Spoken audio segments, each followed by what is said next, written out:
Hey, it seems like a really nice rub your tummy idea, but after you think about it, what?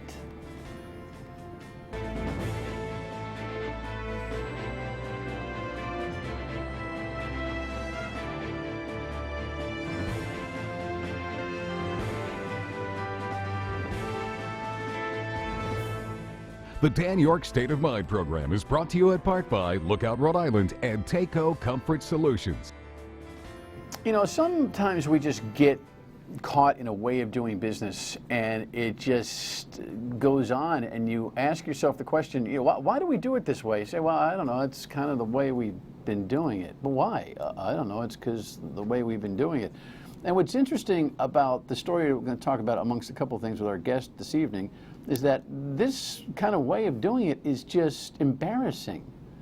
The donations story that we saw this week that had everybody feeling good initially, and many people still do, has given me quite a lot of pause. Why teachers have to go to a crowdsourcing site and ask for funding for $73 for stuff that they need in the classroom is beyond my understanding. And as a citizen, never mind as a broadcaster, I'm embarrassed by it. Are you? We'll talk about it tonight. Welcome in. A couple things going on. Quick check in Fall River. The guy who should have won, and congratulations to Paul Coogan. We'll try to get him in here soon enough. Jazel Correa just flitted away. The incumbent mayor just wrote his own ticket. And as I told you, write-in candidacies don't work. Just because in Massachusetts they call them sticker candidacies, because you can put a sticker on the ballot. Like most people are like, they don't even, they lose, they don't work. And you know what? In a lot of ways they shouldn't. So we'll get Mr. Coogan in here. He seems like just a decent guy, you know, a decent guy who wants to do some good things by his city that he loves. We'll check in with him. So good for him. Congratulations. Elections in Kentucky and Virginia, however, are much more provocative, and here's what the network had on that. Democrat Andy Beshear held a news conference Wednesday about his plans for Kentucky after claiming victory in the state's governor's race. It's time to come together and to get to work. Beshear leads incumbent Republican Governor Matt Bevin by 5,000 votes. The race is still officially too close to call, and Bevin isn't ready to throw in the towel. We are not conceding this race by any stretch. President Trump, who won Kentucky by 30 points in 2016, traveled there on election eve to help Bevin, whose policies were unpopular in the state. If you lose, they're going to say Trump suffered the greatest defeat in the history of the world. This was the greatest. You can't let that happen to me. Republicans did win every other statewide race in Kentucky, including Daniel Cameron, who becomes the state's first African-American attorney general. President Trump pointed to those victories in a tweet Wednesday, saying, based on the Kentucky results, Mitch McConnell will win big in Kentucky next year. But the governor's race in Kentucky and state legislative races in Virginia point to President Trump's vulnerabilities with suburban voters. In Virginia, Democrats took full control of the state government for the first time in nearly 25 years. Democratic Party Chairman Tom Perez says the party's message of unity is resonating in the suburbs. Prince William County embodies the challenges that Donald Trump and his politics of division are confronting in today's world. It is the quintessential suburb. The president is not done campaigning. He heads to Louisiana tonight ahead of the November 16 runoff election in that state's governor's race. Well, the power of incumbency is significant. Governor Bevin couldn't hold on to it. And by the way, data had the governor up 5 points before that rally that the president held, begging for him to be upheld, because that governor's race was all about him. What? And the idea that Mitch McConnell now is a blow-away winner? Listen, the power of his incumbency and the idea that he runs the Senate certainly is going to come home to roost on Election Day for him, because that power is respected by the constituents. But he knows he's in trouble. This president has completely lost his perspective. He doesn't know what data is. He doesn't know what data is, or he knows what data is, and he feels no compunction to completely lie about it. It's incredible. In the meantime, the ambassador, Mr. Sondland, has changed his tune on the quid pro quo And now he says, you know what, I do remember there was a scenario whereby we were telling the Ukrainians that they weren't going to get the funding, the military funding, unless they launched a corruption investigation a la Joe Biden. Now he remembers. Let me tell you, the televised testimony that's been announced for starting next week is going to keep America watching. What America does to respond to it is anybody's guess. But you know, as Yogi said, these things are never over until they're over. And in Congress right now, on the impeachment basis, they're actually just beginning. And then there's Rand Paul, who continues to say, identify the whistleblower, identify the whistleblower, identify the whistleblower. I know who the whistleblower is, and the press should identify the whistleblower, which is a real profile in courage. If you know who the whistleblower is, why don't you say it? Just say it, and then the press will have to report it. What, do they got to do your dirty work now because you don't want to be sued because you know that protection for a whistleblower is a legal issue? Just, woo. All right, let's get to the issues of the day. So here's this headline is neat, and I actually attended one of the two ceremonies to announce this program this week, and I kind of walked in not knowing what I was looking at, and walked away thinking, okay, I guess we should applaud it. Maribeth Calabro is the president of the Providence Teachers Union. It was her district that was highlighted amongst two in the pomp and circumstance of this announcement this week. Welcome. Good to see you again. Thank you. The Donors Choose thing. First of all, I didn't know there was a Donor Choose program. How long has that been going on? Several years. It's long been going time. on for a bit, yeah. And you know, this dude, what's his name? Whatever, the guy who runs this thing recognizes that teachers across America have challenges keeping their classrooms supplied. Correct. And we have long heard the teacher complaints, and actually I think complaints is the wrong word because it's really more anecdotal evidence than it is complaining. Many teachers will just say, and oh, by the way, you know, I needed a whiteboard, or oh, by the way, my kids don't have pencils and paper because their parents don't supply them and the school doesn't, or oh, by the way, we don't have crayons, or oh, by the way, we don't have books. And you know, I do purchase those things, and those conversations tend to come up in the context of negotiations. Yes. I understand. Are you celebrating this, first of all, before, I don't want to spoil the good feeling. Are you celebrating the idea that $150,000 was offered by the Partnership for Rhode Island and you know, a major donor to fund the cumulative requests in Rhode Island to the tune of $150,000 for the little stuff at $100 and $300 and $800 that teachers need in their classrooms? So yes, I celebrate the fact that it happened. I'm grateful that it happened, and my teachers are beyond grateful that it happened. I'm sad that it had to happen, and my teachers are frustrated that it had to happen in that why should teachers have to ask for chairs for their classroom? Because I have a screenshot of a teacher being grateful that they could have matching chairs for their classroom. That's pathetic. Let's leave it there. We'll talk more about this and a couple of things happening in the system when we come back.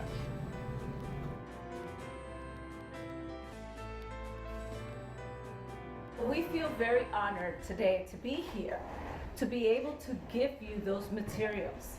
So today, both teachers are going to get funded. All their Donors Choose is going to be funded for them. Not just them, but all teachers in Providence.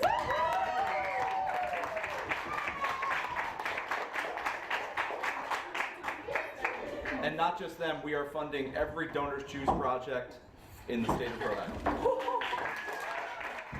Right. So, do you get it? It's so understand the mechanics. You go to this website, and you say, "I need, you know, help me fund the thing I need to do. I need $63." Literally, I went to the site. $63 worth of this and this, and whoever says, "Oh, that's a neat idea." We've had musicians ask for. You know, trumpets, trombones, guitars, flutes, whatever. We've had teachers ask for chairs, desks, you know, alternative seating for students with who are differently abled. We've had, you know, a whole host of things that were asked for. Books, writing And it can go utensils. from $50 to $1,500. $1,500. Yeah. In fact, the 4 Johnston teachers that I met in the other event for that day announcing the program ran from $300 to $850. Their ideas, and they were, you know, it was books for one teacher. It was a simulation of a restaurant in a kind of a home economic, an Italian class. This one was trying to, it was kind of fascinating. Another one was just like, I got very fidgety kids. I'm guessing there must be some, seats, yep. Right? She Yep. wants kids to be able to Yep. able to move a little bit. Yep. And then another needed some software programs for some things she was teaching. And I talked to the commissioner at some length about it, and she acquiesced to my in-the-moment reflection that I guess this is a really good thing, but why do we have to do this, and why do we have a culture of never funding this kind of thing? Why do we have a culture of never funding this kind of thing? It is a good thing, and all of my teachers are very, very happy. Oh my and God, very the surprise appreciative. on their Yeah. faces, it They're shows very you, by the way, appreciative. their commitment to their jobs. Because they say, oh, like as if they Yes. want, they're like your kids at It's Christmas. like they hit the lottery. Yeah. It You know, is like for they hit $300 the lottery or something. for their kids, and $300 out of pocket is a lot. So it is, and our teachers throughout the state go online to find ways to get things funded. We go to the recycling center to fill boxes for $5 of, you know, used binders and things like that. So that's what we do. If you ask our spouses or significant others, they think we're hoarders by nature. We'll stop, slam on the brakes if we see, you know, yard sales and we see toys that look in decent condition. We'll throw them in the back of our car and take them to school for our kids. That's what we do. Why we do that, I don't know. We do it because that's, like you said in the beginning. It's what you've always been doing. We've always been doing this. Okay, so far be it from me to suggest that you haven't asked for enough in a collective bargaining agreement. I mean, how ironic would that be, right? That would be pretty ironic. Right, but I would ask that you say that again. Yes. Well, you know, my So we point could is, DVR it. listen, my point has always been that I think teachers are not paid enough. I just want to see higher and higher standards of performance and accountability, which is a whole different conversation. But the commissioner did say something to me which was interesting. She said, you know, the superintendent's budget from the top, not from the bottom. And it was almost as if she was indicating that needs to change. So good for her, right? And by the way, she wasn't fighting me on the idea that this was kind of weird. She certainly did.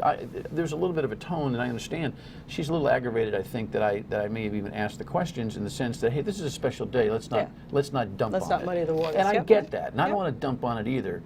But I think it ought to give us pause to change something, which is it unreasonable for the system, all systems across Rhode Island, to suggest to teachers that at the beginning of the year or previous year or whatever the smart budget schedule is, to submit both their needs and the value of those needs. I need this and this, and it's $375 next year because I need a bunch of little miscellaneous things in my classroom in order to affect the curriculum that I'm teaching.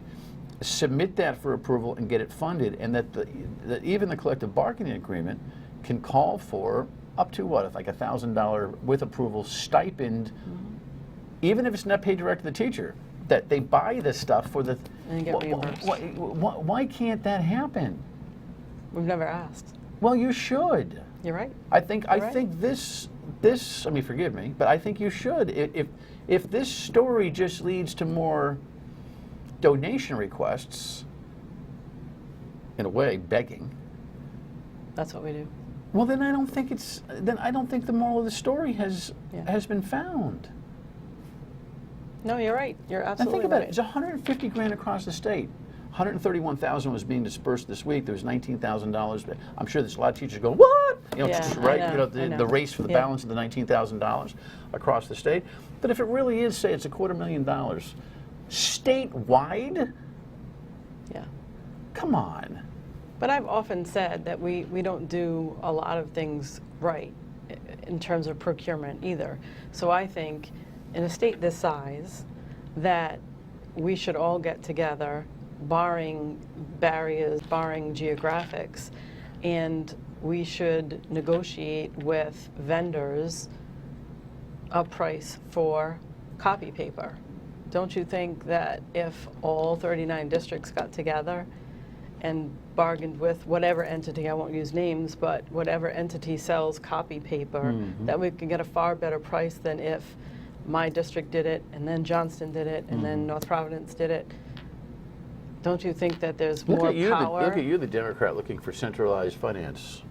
Well, I mean, it makes sense. It just makes sense, though, right? And so then, once we get that savings, the savings that we realize can go directly to the kids for those things, right? We can have more books in the classroom, books, tangible books that the children can put their hands on.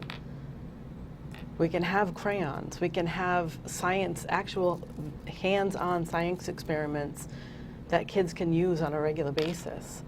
I would rather spend money on that. It makes sense. Well, I hope that you begin that conversation. The one thing I wonder is this story just a feel-good moment for the teachers in your system, or has it caused a conversation the likes of which you and I are having? Are we so buried in the culture of begging that when the begging is reprieved for a moment, that's the whole story? I don't think that's the whole story, because we Are others talking like I'm asking questions in the system?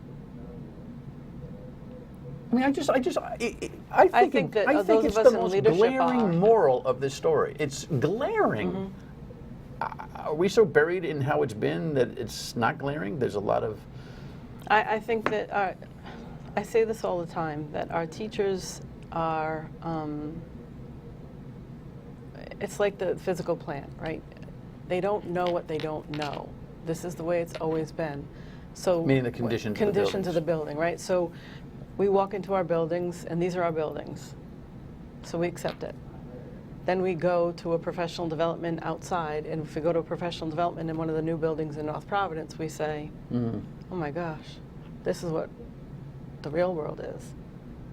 So it's like, I don't want to use Stockholm syndrome, but, or, an abused syndrome, but it's almost like you're in this pattern of constantly being in this downward spiral. Well, I think there's a level of political correctness that comes with talking about it this way, and you can charge me with that. But I hope that I can just shake everybody up a little bit, because this is a bad culture, and I think this has weighed on the teaching profession for a long time. That you make X, but you're always factoring in the Y of expenses, and it shouldn't be that way. I don't know many people in the working world out there who, when at a company, are paid a certain money to do it, but the tools that they need to get it done come with the job, not out of their income. When we come back, kind of a crazy number with DCYF and the school system next. Teachers have always been mandated reporters in Rhode Island, but a law passed in 2016 made it clear they had to report sexual abuse to DCYF within 24 hours of learning of it. We've learned the numbers of reports to DCYF from Providence school employees has skyrocketed, causing alarm from some state and city leaders. These numbers have made me very uncomfortable. It's a terrible, terrible problem. It makes me mad. Tonight on Eyewitness News, I speak with police and the teachers union about what's going on here. I'll tell you what Rhode Island's new education commissioner wants to do to make sure children are safe. So that was a promotional tease for a new story that you can find on Target 12. You should look at the whole thing, because the data is incredible.